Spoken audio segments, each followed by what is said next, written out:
কাবা শরীফ তাওয়াফ করার সময় দেখি এক মুরব্বী এরকম তাওয়াফ করছে আর বলছে, আল্লাহ আমার তুলে নাও, আমি মরবো। আমি কাছে যেয়ে বলছি, ইয়া হাসিউল হজ্জাত আয়না বিলা দুঃখ। মাথা নাড়াচ্ছে, ও তো কিছু বোঝে না, ও যে বাংলাদেশে বাড়ি, ও ছাতা আমি জানি না। আমি বলছি, ইয়া হাজিউল হজ্জাত আয়না বিলা দুঃখা, আপনার দেশ কোথায় সম্মানিত হাজি সাহেব? অমুক এরকম এরকম করে বলছে যে আমার বাড়ি বাংলাদেশ। ও তুমি আমার দেশের মাল। কোন জেলায় বাড়ি? হচ্ছে নোয়াখালী, কোম্পানিগঞ্জ, একেবারে জায়গা মতো বাড়ি। বললাম, কি দোয়া করেছেন আপনি? মরবেন মানে? হ্যাঁ, আমার দেশে কিচ্ছু নেই, এখানে কাবা শরীফ আছে, নবীর রওজা আছে, এখানে আমি মরবো। কাবার গিলাফ ধরে কাঁদলে কিন্তু কবুল হয়ে যায়। কি? কাবা শরীফের ভেতরে একটা জায়গা আছে, দরজার পাশে মুলতাজাম। নবীজি বলেন, এখানে দাঁড়িয়ে কেউ যদি জায়েজ হোক আর যায় কোনো দোয়া করুক, ওটা কিন্তু আল্লাহ কবুল করি নাই। এমনকি আবু জাহেল পর্যন্ত ওইটা ধরে দোয়া করেছিল বদরের ময়দানে যাওয়ার আগে। বলেছিল, কাবার মালিক তুমি আসো, আমি জানি আমি মুহাম্মদের বিরুদ্ধে বদরের ময়দানে যুদ্ধ করার জন্য যাচ্ছি, সত্যের পক্ষে যে আছে তুমি তারে বিজয় দিও। ও দোয়া কবুল হয়ে গেছে, কারণ ও ছিল মিথ্যার উপরে আর নবীজি ছিল সত্যের উপরে। যেহেতু ওই জায়গায় হাত দিয়ে দোয়া করলে দোয়া কবুল করে নাই। কাবা শরীফ যেদিন ভাঙতে আসে, ওই দিন আব্দুল মোতালিব নবীর দাদা ওই জায়গায় দাঁড়িয়ে দোয়া করেছিল, কাবার মালিক আমি আর পারলাম না, এই চাবি তোমার হাতে দিয়ে গেলাম, তোমার ঘর তুমি রক্ষা করো। আল্লাহ তার দোয়াও কবুল করেছিলেন। অথচ সে লোকটা মুসলমান না মুশরিক? কথা বলা লাগবে। চিন্তা করলাম এর দোয়াও সাথে আবার কবুল হয়ে যায় কিনা। ডাক দিয়ে বললাম, মুরব্বী চলেন হোস্টেলে যায়। যেখানে থাকে নিয়ে গেলাম, খাবার দাবার যেগুলো ছিল নাস্তা করাচ্ছে।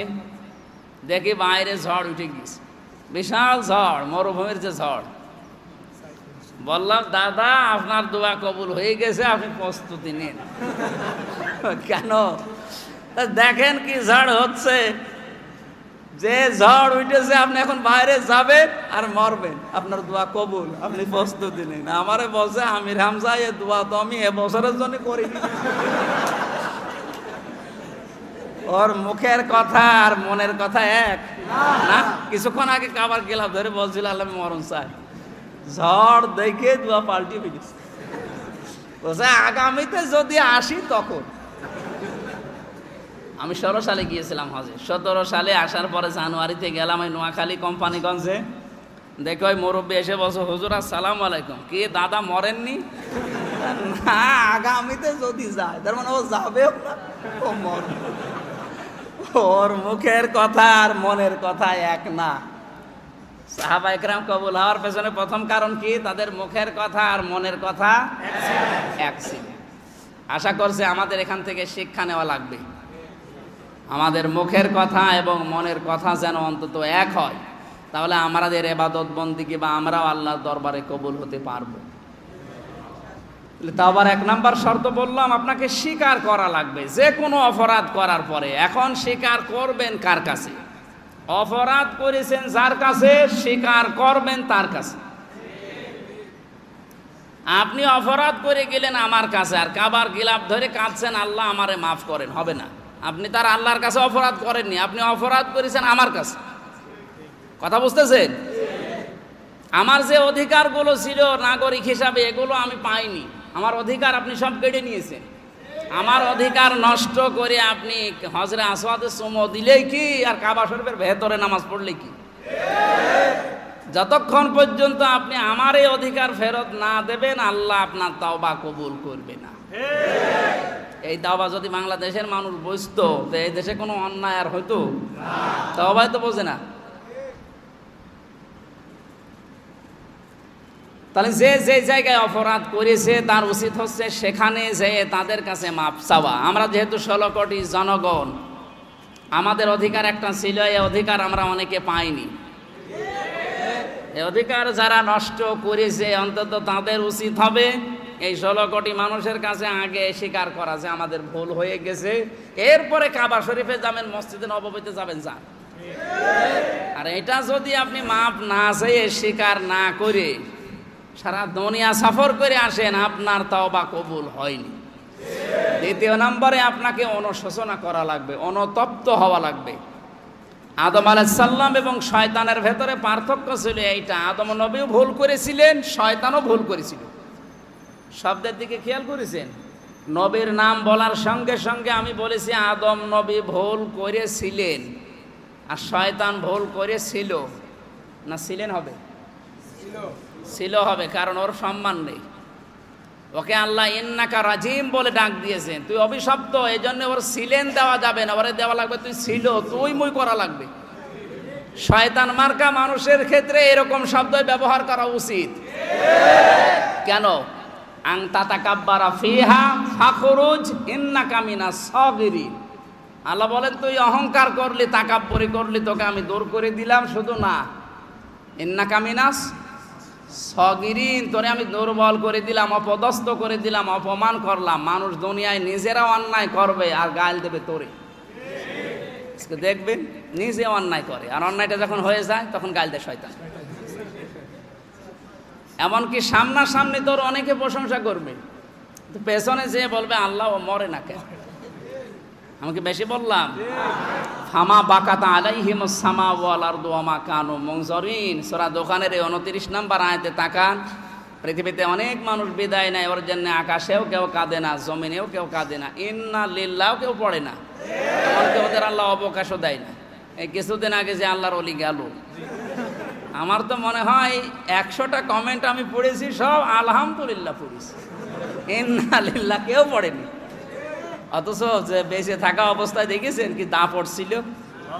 দাপটে বলেছিল যে এরে আমি ফাঁসি দিতে পারলাম না, আমার জীবনের দুঃখ। তোর দুঃখ আল্লাহ ঘোষাবে এবার। কেউ তার সামনাসামনি যে এ কথা বলবে, আলহামদুলিল্লাহ পড়বে তার অসুখ হলে, এরকম সাধ্য কারো ছিল? কিন্তু মারা যাওয়ার পর পেছনে যখন চলে গেছে তখন মানুষ আলহামদুলিল্লাহ সমানে পড়ছে।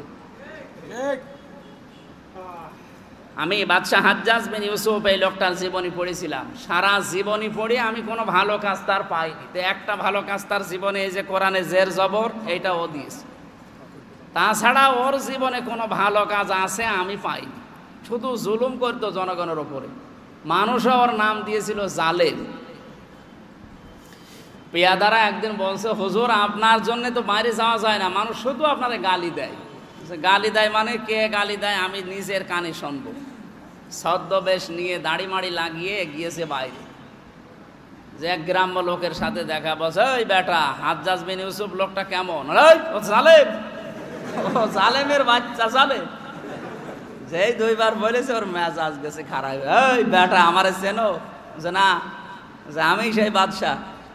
ও চিন্তা করছে আমার তো মাথা থাকবে না, ও কায়দা করে বলছে বাদশাহ আপনি আমারে চেনেন? আচ্ছা না, আচ্ছা আমি এই গ্রামের ওই লোক যার মাসে 2 দিন মাথা খারাপ হয়, আজকে তার পয়লা দিন।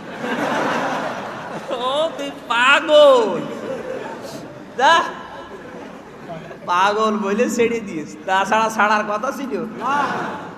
সামনাসামনি প্রশংসা করে, পেছনে যে বলে আল্লাহ ও মরে না কে। শয়তানের ক্ষেত্রে এই জন্য আমি ছিল ব্যবহার করলাম, আর আদম নবীর ক্ষেত্রে বলেছিলাম ছিলে। এই কথাটা মনে রাখবেন। সম্মানিত মানুষদের ক্ষেত্রে সম্মান শব্দ দিয়েই আপনাকে করা লাগবে, সম্মানসূচক শব্দ দিয়ে।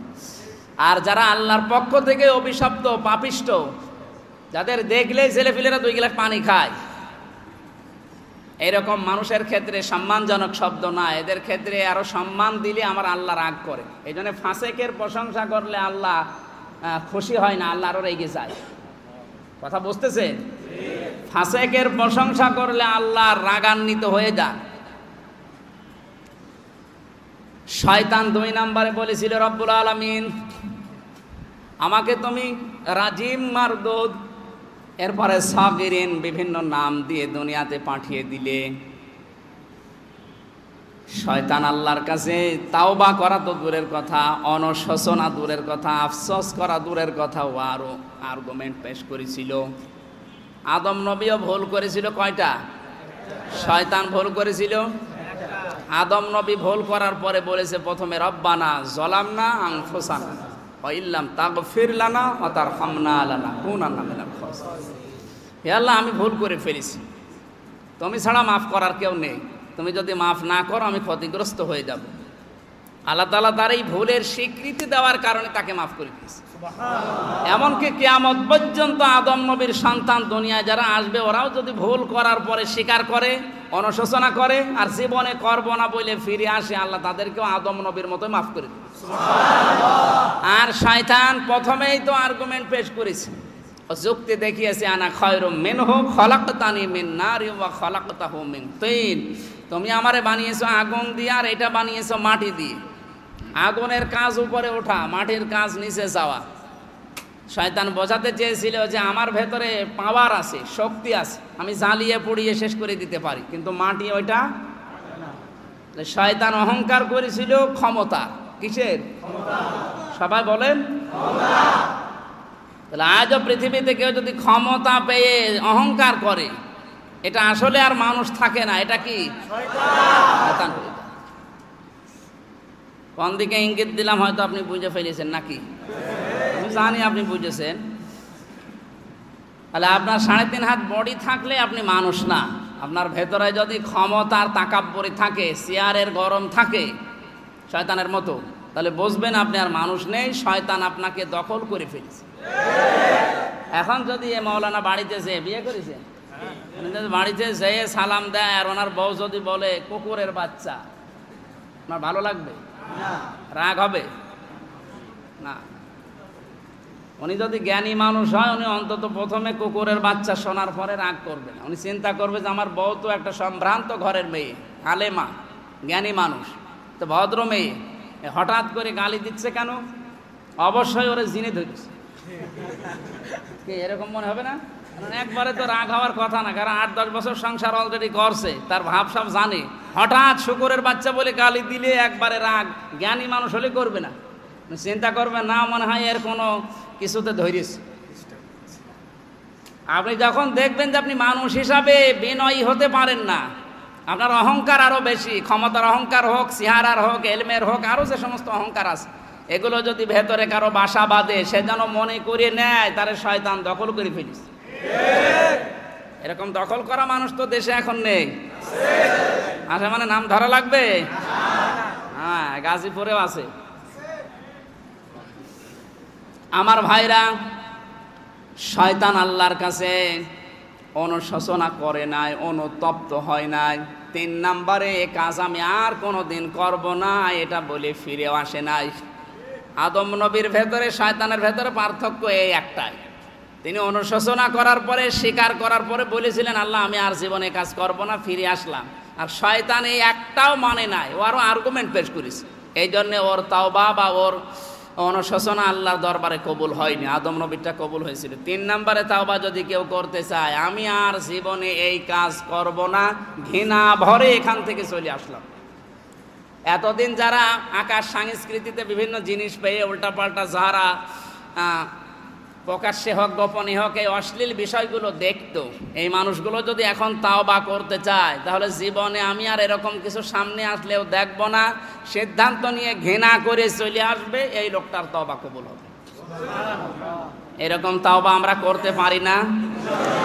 যাদের পরকীয়া প্রেমের লাইন আছে না, মানে এলাকায় কিছু নেই, আছে মানে অনেকে তো 180 মাইল বেগে চালাচ্ছে।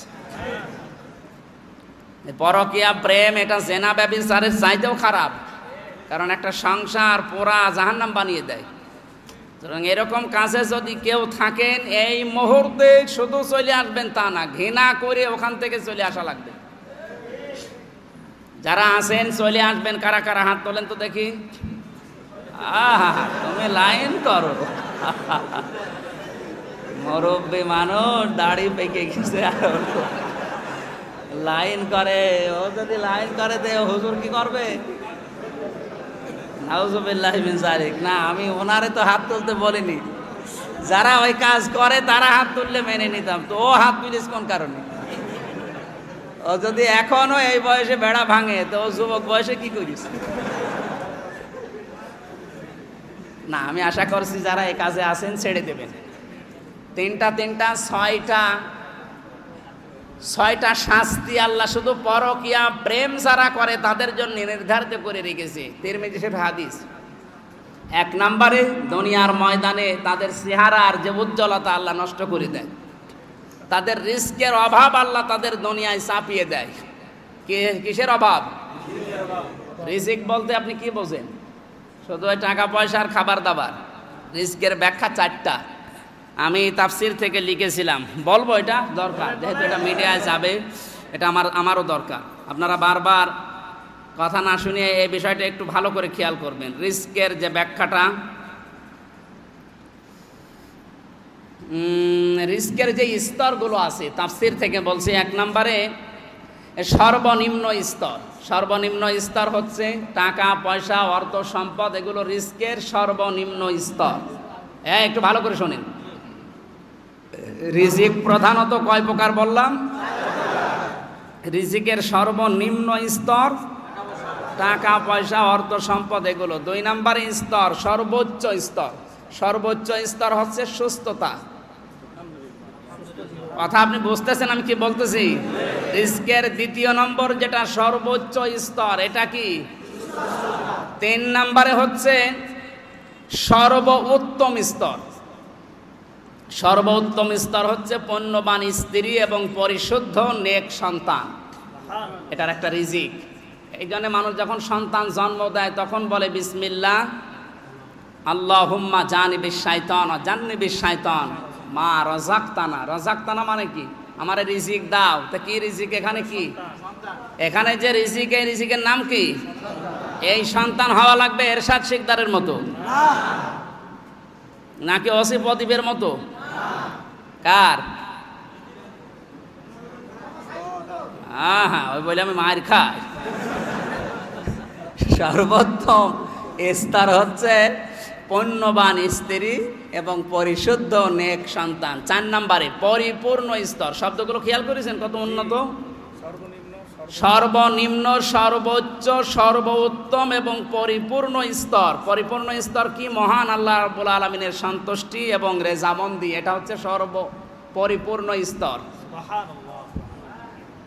তাহলে রিজিক বলতে শুধুমাত্র খাবার দাবার টাকা পয়সা রুটি ভাত না। রিজিক বলতে যেগুলো বোঝালাম, এগুলো যদি আপনার জীবনে আল্লাহ দেয়, বুঝবেন আপনার মিম্মা রাযাকনাহুম ইউনফিকুন, আল্লাহ কোরআনে দেয়নি?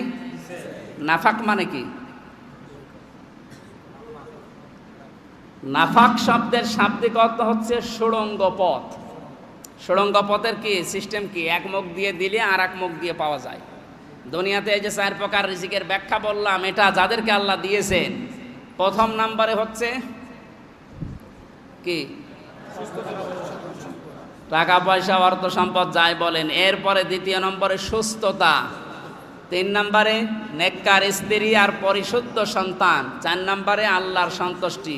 এই চারটা বিষয় যারা পেয়েছে তারা যত দুনিয়ায় জীবিত থাকতে এগুলো আল্লাহর জন্য খরচ করে। তার সুস্থতা, তার টাকা পয়সা, তার সন্তান, তার স্ত্রী। আমরা সামনে আমার পয়েন্ট যারা আসবে এগুলোতে আরও বলবো ইনশাল্লাহ। আমি যে কথাটা বোঝাতে চাচ্ছিলাম, শয়তানও পরকীয়া প্রেমের দ্বারা দ্বিতীয় নম্বরে রিজকের যে পরিপূর্ণতা স্তরগুলো আছে এগুলো আল্লাহ নষ্ট করে দেয়। হয়তো চর্মচোখে দেখবেন আপনার অনেক ব্যাংক ব্যালেন্স, টাকা পয়সা, ব্যবসা বাণিজ্য অনেক কিছু হচ্ছে, কিন্তু অভাব কাটবে না। তিন নম্বরে যৌন শক্তি নষ্ট হয়ে যাবে। কি? আপনার হায়াত আল্লাহ কমিয়ে যৌন শক্তি নষ্ট করে দেবে। জায়গা মতো যে আর ব্যাটারিতে কাজ করে। আমি আর নিচে নামলাম না। যারা এই কাজে আছেন এই মসজিদের ভেতরে বলেন যে আমি এক্ষুনি অন্তত এ কাজে আর যাব না, ছেড়ে দেব। তাও শুধু ছেড়ে দেব তা না, ঘৃণা করে ছেড়ে দিয়ে চলে আসবো, ও যা করে করুক, আমি আর ওই লাইনে নেই। পারা যাবে না? এর নাম তাওবা। তাহলে তাওবার এক নাম্বার পয়েন্ট হচ্ছে স্বীকার করা। আর অপরাধ স্বীকার করবেন তার কাছে অপরাধ করেছেন। আপনি বর কাছে অপরাধ করে মাফ চাচ্ছেন আপনার মার কাছে, হবে না? আপনার বর কাছে মাফ চাবেন, কোনো অসুবিধা নেই। দ্বিতীয় নাম্বার, আপনার অনুশোচনা আসা লাগবে, অনুতপ্ত হওয়া লাগবে, তাও এটা মন থেকে। কোন জায়গা থেকে? তিন নাম্বারে জীবনে আমি আর এই কাজ করব না বলে ফিরে আসা আল্লাহর জন্যে। আল্লাহ এইরকম তাওবা করার যেন তৌফিক দেন। সরে বলেন আমিন।